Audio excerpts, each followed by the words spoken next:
Él no está perdido en la niebla que crea, sino que son quienes entran en contacto con esta, quienes se pierden a sí mismos intentando encontrarlo a él.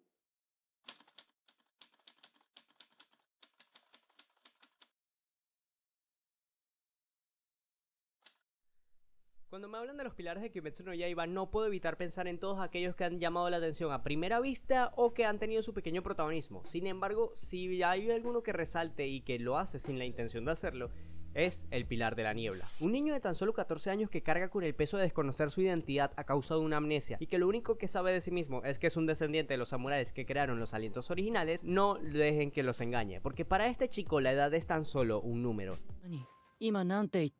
ya que a causa de su enfermedad y de su linaje ha sacrificado todo de sí mismo con la finalidad de poder llegar a conocerse, entrenando día tras día y llevando su cuerpo al límite hasta el punto de vomitar sangre. Es demasiado facha para tan poca vida. Con verlo más de una vez todavía no te lo explicas, pero es que el título de Pilar no se lo regalan a cualquiera. Es decir, solo míralo, se ve tan chiquito y tierno hasta que ves el arco de la Villa de los Herreros y te quedas como ¡no ma! Sin duda alguna, este es uno de los personajes más aptos para dedicarle un video en todo el elenco de Kimetsu no Yaiba, principalmente por el significado de su aliento. Así pues, si quieres saber quién es este niño que parece haber nacido con el fin de darle casa a su propia familia, que se ha entregado en cuerpo y alma a sí mismo y que se fusionó con su propio hermano, quédate a ver este video. Es por eso que esto es la disciplina de Tokito Muichiro.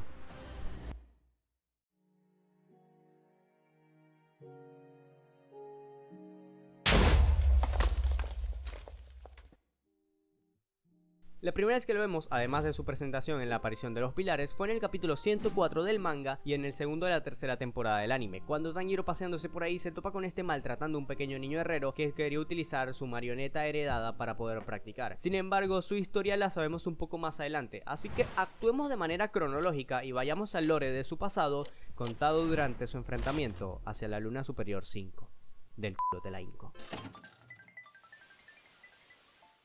Tokito Muichiro es el hijo menor de una familia de leñadores. Desde pequeño ayudaba a su padre en su trabajo, talando y cargando los troncos de los árboles y demás junto a su hermano mayor Yuichiro, quien era demasiado pesimista, horriblemente realista y sincero, lo que siempre terminaba por hacerlo llorar. Estos vivían una vida relativamente pacífica hasta que una vez su madre enfermó, y tanto por su situación económica como por el lugar en el que vivían alejados en las montañas, como también por la época, se les hizo difícil tratar su resfriado, por lo que terminó pasando a ser una bronquitis y esta falleció. Durante el periodo de su enfermedad, queriendo hacer su padre algo por su esposa, salió en busca de los medicamentos que pudiesen llegar a ayudarle, pero se terminó viendo visto en una tormenta, cayó de una montaña y murió este también, dejando a los dos hermanos huérfanos a la edad de 12 y 11 años respectivamente. Y ¿sabes algo de lo que me acabo de dar cuenta escribiendo este guión? Y es que me parece triste que ambos murieron sin saber que el otro también lo había hecho.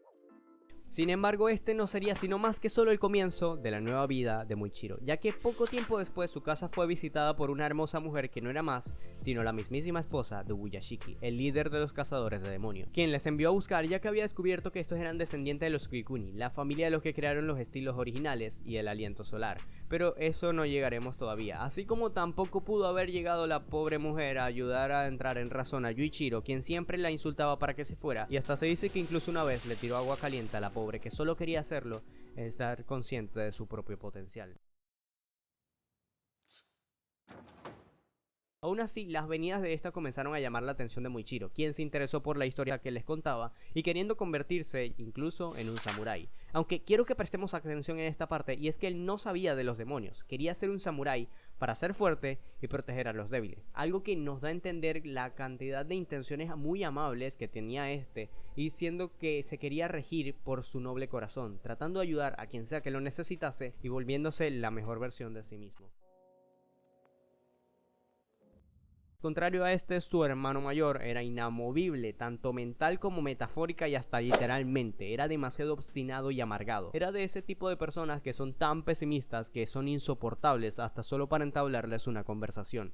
Seguramente que alguno conoce a algún Yuichiro. Creía que ayudar a los demás era solo una pérdida de tiempo. Aunque realmente, si te soy sincero, no puedo culparlo del todo, ¿sabes? O sea, tuvo que ver cómo su padre murió cuando intentó ayudar a su madre que estaba enferma, algo que siempre le recalcaba a Muichiro. Aunque este pensamiento, al menos en él, ya no duraría mucho, debido a que en una noche estos fueron atacados por un demonio que los topó de casualidad, y presten atención aquí, de casualidad, dejando a Yuichiro gravemente herido y desatando la ira que se ocultaba en el interior de su hermano menor.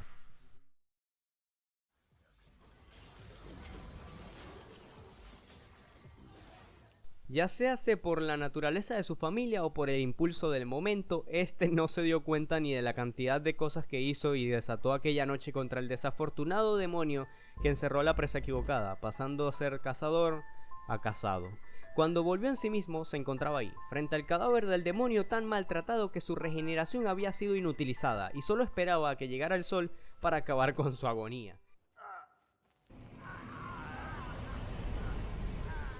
Y dentro de la casa estaba su hermano rezando, pidiéndole a los dioses que ayudasen a su hermano menor, que lo castigaran a él en su lugar y que lo perdonase por meterse en su camino cuando éste solo quería tener una vida diferente. Tras la muerte de su hermano y el consumo del control que sufrió Tokito, este debido al nivel de estrés de la situación perdió sus recuerdos. Y aquí quiero que volvamos a lo que tuvimos en cuenta antes. Su madre murió por una enfermedad que la atacó casualmente y que nunca debió haber pasado a lo que pasó. Su padre murió intentando salvarla porque casualmente se topó con una tormenta y ahora su hermano había sido asesinado por una bestia desconocida que llegó casualmente a su casa una noche. Una serie de sucesos tan desafortunados que prácticamente a cualquiera haría pensar que está maldito y hasta le quitaría las ganas de continuar con vida. Pero en cambio, Muichiro, tras sufrir la pérdida de manera subconsciente, fusionó ambas personalidades, la suya y la de su hermano mayor, dando paso así a su amnesia. Quizás porque en parte siendo el hermano menor, este quería obedecerle, o quizás porque el rechazo que le tenía a las palabras de Yuichiro terminó por asimilar en sus acciones, porque a veces lo que más rechazamos es lo que más nos persigue. Si llevásemos esto a la psicología, se nos dice que comúnmente se piensa en las acciones del cuerpo como una respuesta a los estímulos, ya sea por costumbre o por reflejo, pero que se limitan a lo básico en nuestra concepción física. Mientras que las acciones más complejas como el pensamiento, la planeación y la ejecución de ideas están arraigadas al permiso que les da nuestra mente. Y podrías entonces denotar que la fórmula que tenía Yuichiro en el cerebro de Tokito, tallado por los años que vivieron juntos, martirizándose porque no pensaban de manera similar, ni siquiera de cerca, fue la que terminó por tomar lugar, y manteniéndose en su fisiología, obviamente, lo que terminó traumado en el cuerpo de este. Muichiro y lo que sufrió esa noche, pero que al no poder ser completamente ni uno ni otro, terminó por ser una extraña combinación de ambos. Sin extendernos tantos, literalmente sus primeras palabras apenas se nos presenta el personaje son decirle a Kotetsu que está interrumpiendo el tiempo de un pilar y que por lo tanto muchas personas están muriendo, que entienda su lugar como un simple herrero, que no le estorbe porque da igual si vive o muere. Las mismas palabras que curiosamente le citaba el demonio que lo arrinconó en el pasado.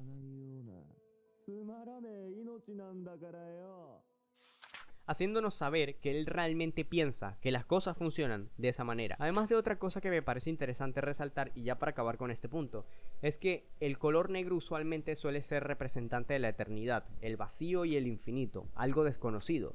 Pero curiosamente, el kanji de infinito forma parte del de Muichiro, mientras que quien solía vestir de negro era Yuichiro.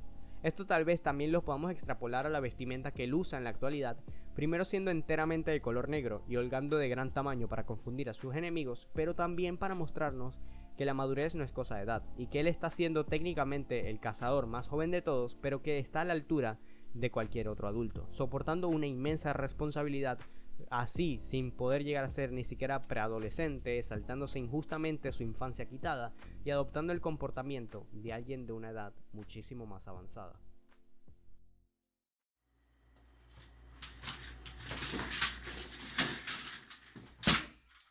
Uno de los momentos que más me gustan de este arco y que me parece genial es cuando Tanjiro le dice a Tokito que ayudar a los demás siempre termina siéndole útil al final, lo que le recuerda las palabras de su padre. Por conveniencia del guión vamos a estar claros, pero que no termina por esto llevarnos al momento en el que está encerrado en la vasija y ve como el niño que salvó por un impulso que ni siquiera él mismo comprendía, da todo de sí para devolverle el favor.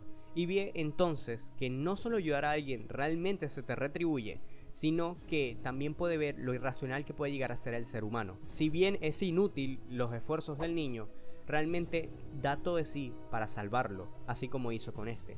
Hay un momento antes de esto y que me parece brutal también, y es cuando este entra en un conflicto interno, pensando: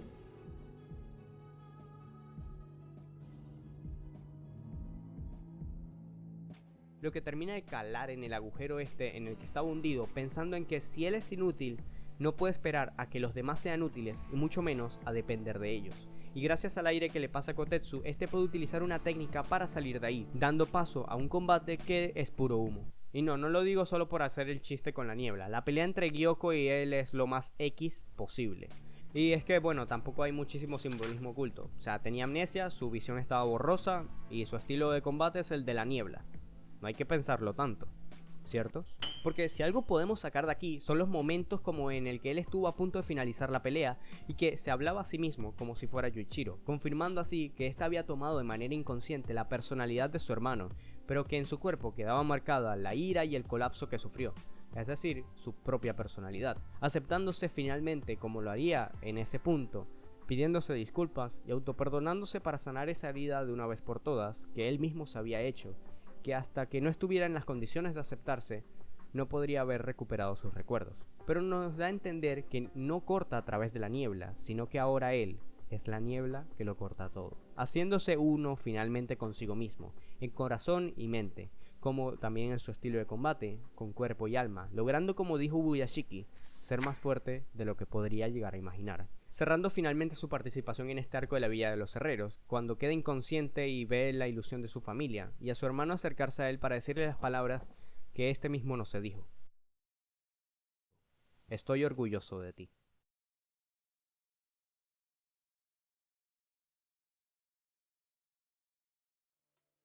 La nueva fuerza que no conoce límites y de la que es portador ahora se refleja ya cuando se termina por concluir el personaje, que tiene en su encuentro con la primera luna superior, Kokushibo, quien reconoce la fuerza mental que posee este al encontrárselo de sorpresa, cara a cara, y que pese a sofocarse del miedo, se calma al instante y se prepara para pelear. O sea, literalmente el tipo está ahí, en contra del mismísimo diablo, que de pronto lo ve, apenas voltea, y viene y dice, bueno, ya que estamos, y saca un machete cual abuelo en un cerro.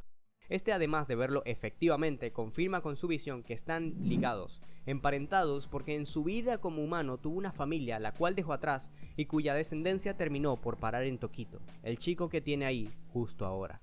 Si quieren que hablásemos más sobre esto, pónganlo en los comentarios, porque ya les digo yo que realmente hay mucho significado. En cuanto a Tokito comienza a atacarlo, Kokushibo lo halaga por ser tan fuerte a su edad, y para no faltarle el respeto, desenvaina su espada, cortándole el brazo izquierdo en el proceso.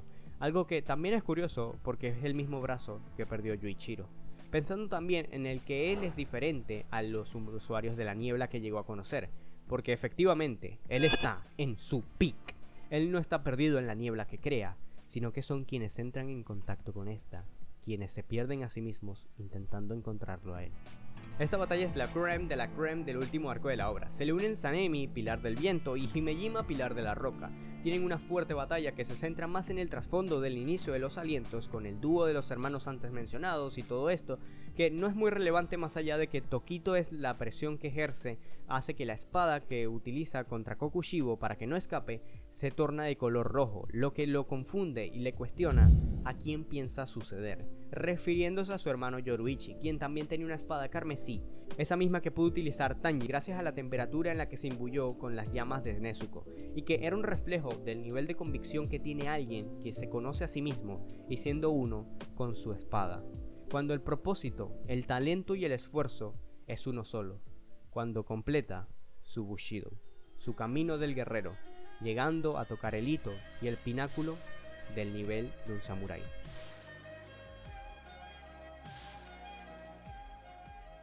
Siendo este cortado a la mitad, pero no muriendo, sino hasta asegurarse de darle fin a su propio ancestro con su propia mano y su propia espada, rechazando ser un demonio, muriendo antes de llegar siquiera a los 15 años, siéndoles tan útil como pudo a sus compañeros, y quitándoles el peso de pelear contra la luna superior más fuerte de todas, y así también quitándose la carga del linaje que tanto lo persiguió, cumpliendo así con el legado que pasó de las manos de Yoruichi a Tanjiro y ahora a este.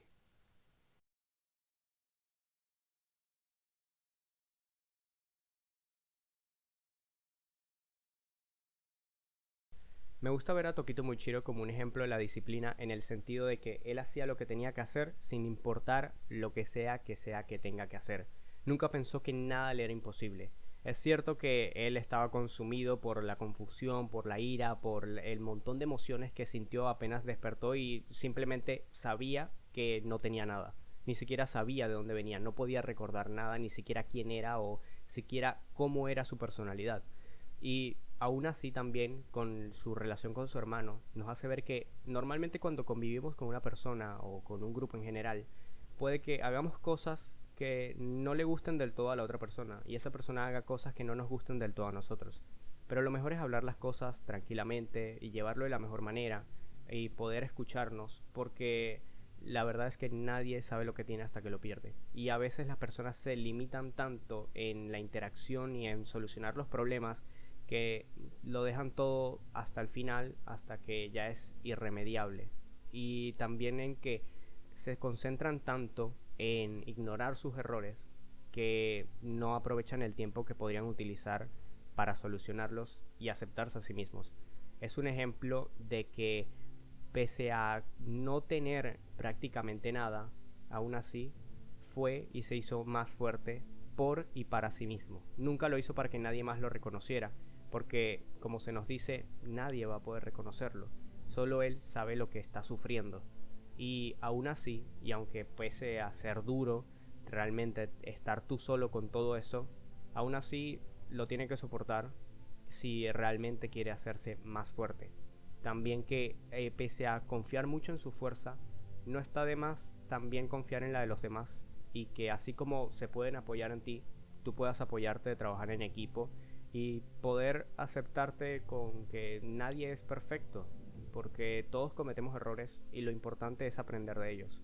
Aprovechar el tiempo y no desperdiciarlo, porque así como él tenía amnesia, hay un montón de personas en cualquier parte del mundo naciendo y muriendo en este preciso instante y personas que están arrodilladas rezando por tener las mismas oportunidades que nosotros normalmente derrochamos. No dejen pasar los días, porque cada día es una oportunidad para ser una mejor versión de nosotros mismos.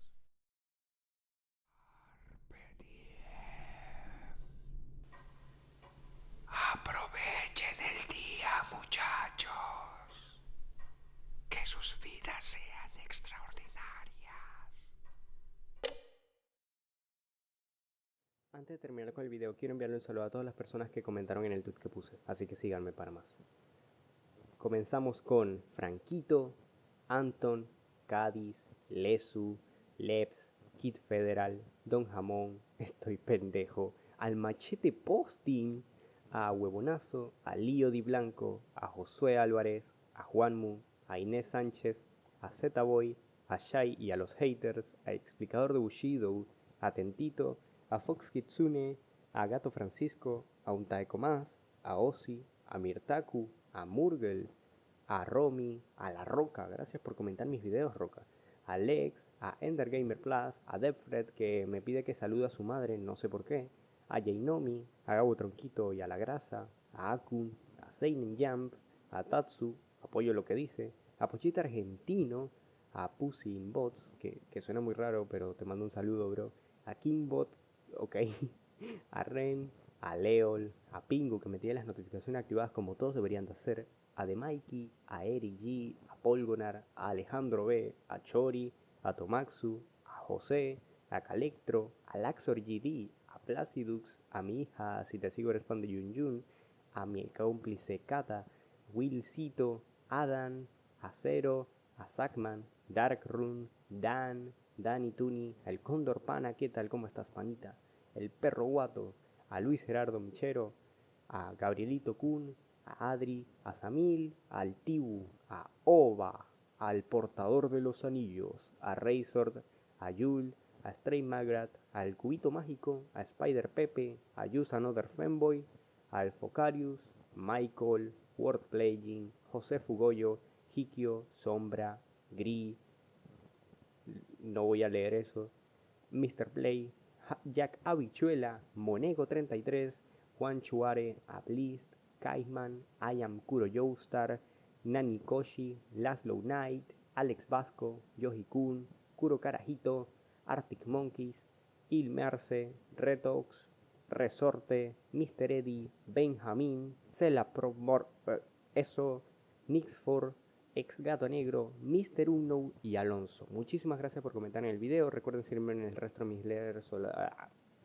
Muchísimas gracias por haber comentado en este tweet, la verdad que se lo agradezco muchísimo y les mando un gran beso a todos. Si quieres aparecer en el próximo video, déjalo acá abajo en los comentarios. Recuerden seguirme en el resto de mis redes sociales, como lo puede ser Instagram, en donde me la pasaré hablando sobre el progreso de los videos y demás cosas, haciendo encuestas y hablando un poco sobre mi vida personal, y en Twitter, en donde me la paso publicando prácticamente todo lo que voy viendo y leyendo, así como el progreso también de los videos, y me gusta hablar con todos ustedes directamente. Muchísimas gracias por todo el apoyo, lamento la espera, pero ya estamos de vuelta. Prueben las buenas.